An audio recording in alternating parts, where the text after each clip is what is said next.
Bombril, Perfeito. porque o Garoto Bombril ficou 35 anos no ar. Caraca. Até hoje eu... Entrou no Guinness Book of Record quando estava há 22 anos no ar, ou seja, hoje que tudo é mais perecível, é imbatível isso. Aham. Então, Bombril, sem dúvida nenhuma, tem todos os recordes de venda. Te diria que uma campanha que teve um sucesso instantâneo em recordes de venda foi o Cachorro da Cofap. Qual que foi esse daí? Aquela que mudou o nome de uma raça de cachorro, né? Os bacês passaram a ser chamados cofapinhos. Te diria que Valizer, primeiro sutiã, mudou a história da empresa Valizer. Então, eu tive muitos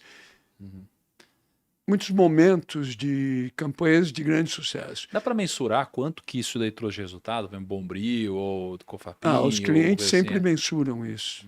São milhões e milhões.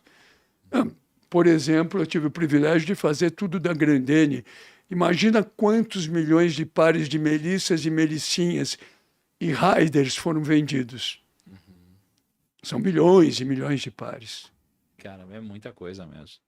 Agora, por que você acha que essas propagandas elas foram tão bem sucedidas? O que tem por trás delas? Se eu fosse destrinchar elas em pilares ou porquês, motivos, para a gente tentar estudar isso, por que elas foram bem sucedidas? Primeira coisa, pertinência. Tá. Ou seja, uma ideia só é criativa se ela é pertinente em relação àquele produto e o público daquele produto. Essas campanhas têm pertinência. Essas campanhas, obviamente, sempre tiveram capacidade de surpreender. Por terem capacidade de surpreender, elas sempre foram memorizáveis. Por isso mesmo, elas tiveram a capacidade de transformar o consumidor em mídia. Que a melhor campanha de publicidade é aquela que, além da mídia que você paga, ela tem uma mídia maior, que é a mídia gratuita, que é o consumidor falando ele mesmo da campanha. Vamos imaginar que redes sociais sempre existiram. Um bando de senhoras de idade, descendentes de italiano, reunidas numa vila antigamente, falando da filha da vizinha, era uma rede social. O que mudou foi a tecnologia. Eu brinco, por exemplo, que o que é o Instagram? Antigamente, as pessoas, quando viajavam, muitos chamavam os amigos em casa, convidavam para um fondue para projetar os slides da viagem. É verdade. O que é o Instagram? É a projeção de slides sem o fondue. É verdade. Eu já vi várias vezes com família que se reúne e mostra fotos. Hoje a gente tira foto, a gente nem vê a foto que tirou. Não, eu devo ter posto- mais de 20 mil fotos no meu celular e eu nunca mais visitei nada. Eu queria perguntar, você falou da... Não, mas calma, não muda esse assunto não. Não, é dentro do assunto. É? É, que ele Tá, falou... será? É que Será? ele Eu falou... tenho medo quando o Kaique fala isso. Não, é que eu queria saber o quanto tem que se empenhar pra estudar, porque assim, Eu cara... sabia que ele ia mudar de assunto. Não é Não, assunto. calma. Calma, deixa eu explicar um Mais pouco. pilares, você vai mudar o assunto. Não é um pilar muito importante, eu queria que ele falasse em um, que é a identificação do público. Você teve que estudar muito, tipo, meio que a mente do brasileiro ou o comportamento das pessoas pra conseguir, tipo, ir tão a fundo, assim, no comportamento.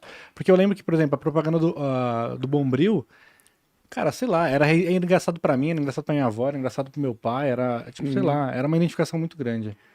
Basicamente, o que acontece é o seguinte. Eu sempre trabalhei com muita informação. Sempre estudei o público com o qual eu queria falar. Certo? De posse dessas informações, que você parte para criar ideias. O que é um criador de publicidade? Aliás, o que é... Eu nem usaria criador de publicidade, né? Vamos chamar de um profissional de comunicação, porque as coisas são mais abrangentes, particularmente hoje. É um adequador de linguagem. Uma vez eu estou vendendo para uma dona de casa, uma vez para um motorista de caminhão, uma vez para um adolescente, uma vez para uma pessoa de idade. São pessoas diferentes com linguagens diferentes, muitas vezes. E eu tenho que saber falar cada uma dessas linguagens. Às vezes até eu tenho um público mais amplo que abrange todos. De posse de todas as informações, de pesquisa, disso e aquilo, é que você cria as ideias. Aí, quando você tem ideia, a publicidade é uma atividade muito censurada, porque a primeira pessoa a censurar uma peça publicitária é o criador. Ele olha aquilo e fica botando defeito. Diz assim, será que isso aqui vai funcionar? Aí, se eu acho que vai funcionar, eu apresento para o meu cliente.